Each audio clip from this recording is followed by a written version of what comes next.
Islamic দলগুলো এক হয়ে যে সমাবেশ করেছে এবং আমরা জানি যে এর আগেও জামাত ইসলাম সহ অন্যান্য দল থেকে এই দাবিটা ছিল যে ইসলামিক দলগুলোর ভোট বাক্স যেন এক হয়।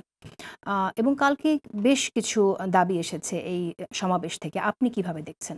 দেখুন, বাংলাদেশের প্রচলিত জিনিস আছে, সেটা হলো কি যে এই যে সংখ্যানুপাতের নির্বাচনের একটা কথা আসছে ওই সমাবেশ থেকেই, পিআর পদ্ধতি যেটা, ওটা আলটিমেটলি কিন্তু কত শতাংশ ভোট পায় সেই অনুযায়ী অত শতাংশ আসন।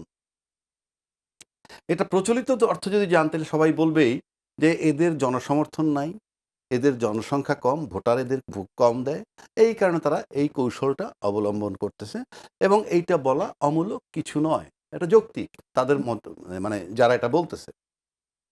আপনি আমাকে যদি প্রশ্ন করেন নিরপেক্ষভাবে, প্রথমে আসতে হবে পার্লামেন্টের কাজটা কি। 53 বছর যাবত আমি দেখতেছি পার্লামেন্ট কি করে আসছে। পার্লামেন্ট পিডব্লিউডির ইঞ্জিনিয়ারকে ডেকে এনে কথা বলে। পার্লামেন্টের সদস্যরা একেবারে এমন কোনো উন্নয়নমূলক কাজ নাই যেখানে অংশগ্রহণ করে না। এগুলো পার্লামেন্ট মেম্বারের কাজ নয়। এবং এইগুলা করে বলেই সংবিধান 100 ভাগ মূর্খ লোকরে পারমিট করে এমপি হওয়ার জন্য, কেননা সংবিধানে বলা নাই শিক্ষাগত যোগ্যতাটা কি।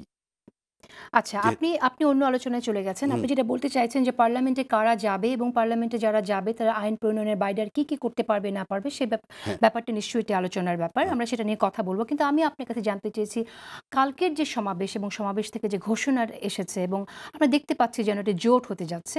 আপনি এই জোট হওয়ার সম্ভাবনাকে কিভাবে দেখছেন? জোট হতে পারে। কারণ আপনি যদি ইসলামী দলগুলোকে দেখেন, আপনি যদি জোট স্ট্রং হবে কতখানি? উহু, আপনার ভোটের যে রেশিও তাতে। আমরা যেটা মার্কেটে গবেষণা করে পাই, হার্ডলি 7-10% ভোট তাদের আছে। যদি ওইভাবে আপনি যান, তাহলে আপনি এটা জোট করলে যে খুব বড় কিছু হবে, তেমনটা আমার কাছে মনে হয় না, ১। ২ নম্বর, বিভিন্ন দলে কিন্তু বিভিন্ন আইডিওলজি আছে। উহু, কারো আইডিওলজি বঙ্গবন্ধু, কারো আইডিওলজি জিয়াউর রহমান, কারো থাকতেই পারে। উহু, কিন্তু ইসলামী দলগুলো কিন্তু সবার আইডিওলজি সেম, কোরআন হাদিসের আলোকে। উহু। অথচ আপনার আইডিওলজি যখন সেম, তাহলে এত মতবিরোধ কেন? আপনারা তো ইউনাইটেড হতে পারছেন না। এবং এটা একটা বিরাট অন্তরায়, ১ নম্বর। ২ নম্বর, এই যে ইসলামী দলগুলো আমরা যেভাবে দেখে আসছি, হুম, তাতে আমরা ইসলামের কঠিন রূপটারই বেশি প্রকাশ পাই। বেশি কঠিন রূপটা প্রকাশ পাইলে কি হয়? মানুষের অনীহা তৈরি হয়। তা না হলে দেশের ৯০ ভাগ মুসলমান, আপনার সমর্থন এত কম কেন? ৯০ ভাগ তো মুসলমান, ৯২ ভাগ মুসলমান। তাহলে আপনার সমর্থন এত কম কেন? এটা বললে হয়তো তারা আমার উপরে খেপতে পারে। কে বলছে? কিন্তু ইনফ্যাক্ট আমরা কিন্তু তাই এটা কি দেখি। তাহলে আপনার মনে হয় যে তারা এটা জেনেই জোটটা করছে যেহেতু আমাদের সমর্থন কম তা আমরা এক ভোট বাক্সে গেলে আ তারা ভালো তাদের করব। তারা তাদের হুম, দিকটা দেখছে। এবং আমি ব্যক্তিগতভাবে এটার যৌক্তিকতা পাই। কেন পাই? তারা কখনো ক্ষমতায় যাবে না। এটা আমি নিশ্চিত করে বলে দিচ্ছি।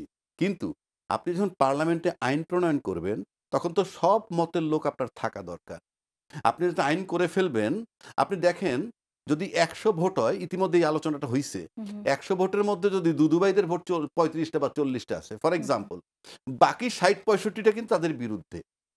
তাহলে ৪০ টা ৩৫-৪০ টা ভোট নিয়া আপনি ৬৫% লোকরে শাসন করবেন, এটা তো যৌক্তিক না। কারণ ৬৫% লোকের তো মত, নানান মত আছে।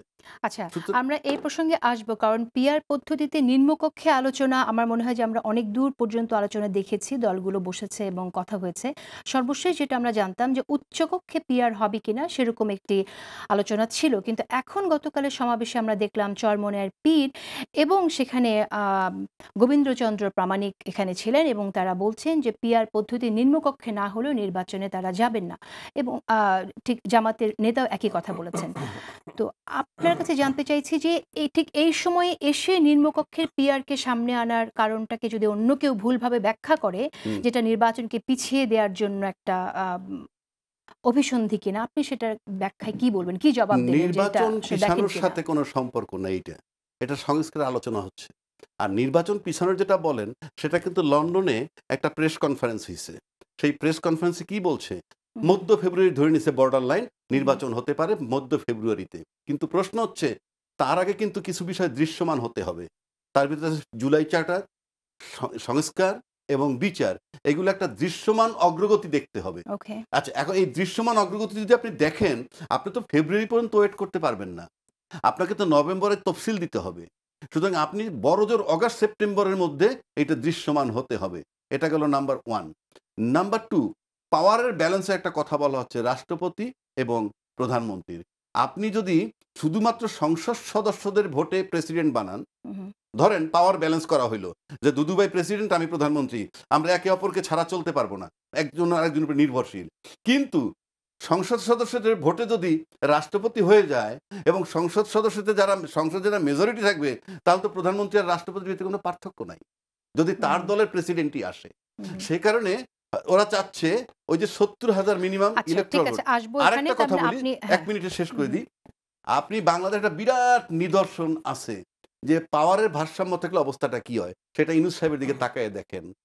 রাষ্ট্রপতি আওয়ামী লীগের, আর ইউনূস সাহেব হইলেন হুম। তথাকথিত একজন সিভিল সরকার।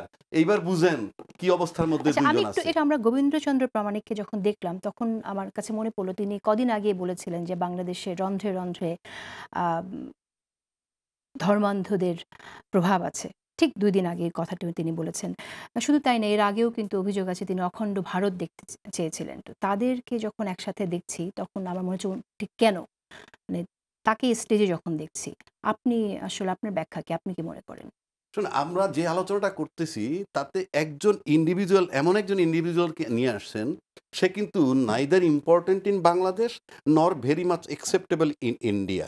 এটা তাহলে তো তাহলে এই এটা এই প্ল্যাটফর্মে তাকে আনা হলো কেন? এই প্ল্যাটফর্মে আনা হলো হুম, হুম। যে আপনি একটা পরিস্থিতি তৈরি করেন। এটা অনেকটা, আমি এটাকে খুব ভালো নজরে দেখছি না। ধর্মান্ধ যদি আপনি বলেন, এটা পৃথিবীর বিভিন্ন দেশই আছে। এক দেশে ধর্মান্ধ এক রকমের। সুতরাং আমি যেমন ইসলামী না, দলকে, তিনি বলেছেন এই সরকারের রন্ধ্রে রন্ধ্রে মৌলবাদের আখড়া। এটার কারণ আছে। হ্যাঁ। এটা কেন বলছি? আপনি ইউনূস সরকার যে আসছেন, উনার তো সাথে কেউ নাই। বাংলাদেশে কিন্তু এই ১ম একটা সরকার, নির্বাচিত কোনো সরকারকে সরানোর পরে সরাসরি যে সমস্ত সরকারগুলো আসছে, তার ভিতরে সামরিক সরকারও আসছে এবং মিলিটারি ব্যাক গভর্নমেন্টও আসছে। যেমন 111 গভর্নমেন্ট। কিন্তু এই একটা মাত্র সরকার যিনি পিওর সিভিল। ইনি কিন্তু আর্মি ব্যাক গভর্নমেন্ট নন। আমরা সেটা পাচ্ছি না। যেহেতু উনি আর্মি ব্যাকড গভর্নমেন্ট নন, উনি খুব টালমাটাল অবস্থার মধ্যে আছেন। আর্মি ব্যাক গভর্নমেন্ট থাকলে তো বিরাট প্রশাসন তার সাথে থাকে। তো যার কোনো দল নাই, তার তো কোথাও ডিপেন্ড করতে হয় কিংবা কারো ব্লেসিংস তার দরকার। সেজন্য কি তিনি এই কথা বলেছেন তাই বলতে চাইছেন আপনি? হ্যাঁ, এটা আমার কাছে মনে হয় অনেকটা এইটা যে এই যে আমি ইসলামী দলগুলোর যে বক্তব্যটা দেখি এবং সেখানে তাদের যে ডিমান্ডগুলা আর সংস্কারের সাথে যে বিষয়গুলো ঐক্যমত্য হইতেছে না, যে ঐক্যমত্য আনার জন্য যে বিষয়গুলো আসতেছে, তার ভিতরে কিছু সিমিলারিটি পাওয়া যায় এবং সেটা যৌক্তিক অযৌক্তিক সেই আলোচনা আমি করছি না। কিন্তু আপনি যেটা আপনি বললেন, কি তাহলে তার মনে করেন যে এই সরকারের রন্ধ্রে রন্ধ্রে মৌলবাদের আখড়া কথাটি রন্ধ্রে সত্যি? রন্ধ্রে মৌলবাদের বিষয় না। বিষয়টা হচ্ছে যে ফর দ্য টাইম বিং আমার তো একটা অবস্থান দরকার, শেল্টার, মানে তার পক্ষে কেউ এসে দাঁড়াইছে। কেন বলছি আমি? আপনি মনে করেন যারা নির্বাচন চায় তাদের কোনো অপরাধ না। একটা গণতান্ত্রিক দেশে নির্বাচন চাইবে, এটাই স্বাভাবিক। কিন্তু প্রশ্ন হচ্ছে যারা তার কাছে নির্বাচন চাইছে তারা কিন্তু তার সাথে দেখা করে আচ্ছা, ডিসেম্বর ধন্যবাদ পর্যন্ত ধন্যবাদ আপনাকে। নির্বাচন। আমি